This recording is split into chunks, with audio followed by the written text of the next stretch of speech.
When you arrive at the venue, it's important that you take a moment to look around and familiarise yourself with the exits and emergency exits from where you're working, just in case there is an emergency on site. A good briefing before you start the job will inform you of what your responsibilities are and also where the exits are from where you're working. If your manager or supervisor doesn't inform you of those, then don't be afraid to ask them during the briefing time so you have the confidence to know what to do if an emergency situation occurs. The main thing to remember in an emergency is to leave your belongings where they are, leave the building in a calm and safe manner, never use the lifts, and don't re-enter the building until it's safe to do so.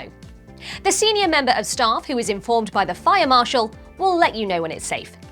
If the fire alarm should sound when you're working, it's important to remain calm and leave the building in a safe manner. You may be asked to show guests out along with you. So remember that the customers will be looking at you for guidance and reassurance. So an informed, level-headed conduct is key. At the larger venues, there may be a security staff who's hired to help with the evacuation of customers.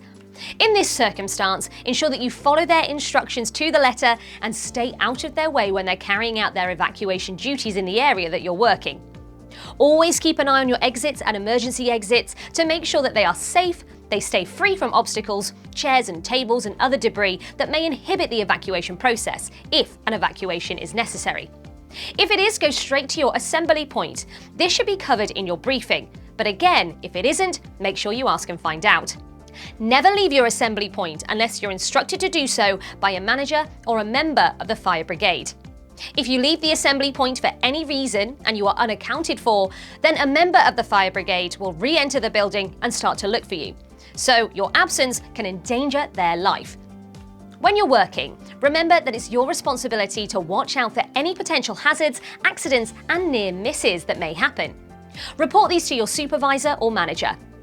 If you do unfortunately have an accident while you're working, then do let the manager on site know as soon as possible so they can get you the first aider to give you the right treatment.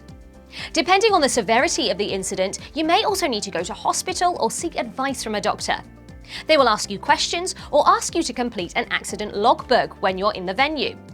And of course, make sure that you receive the right and adequate first aid for whatever has happened to you. We are here to support you here at Chef's Zone, so let us know via the support button, which is in the settings of your app. Then we can offer you any support that you may require, and we can also follow up with the clients on your behalf. Slips and trips are one of the main accidents that happen in the workplace. It's both the employer's responsibility and your responsibility by law to report these to prevent them from happening. Make sure you stay aware and look at what's happening around you.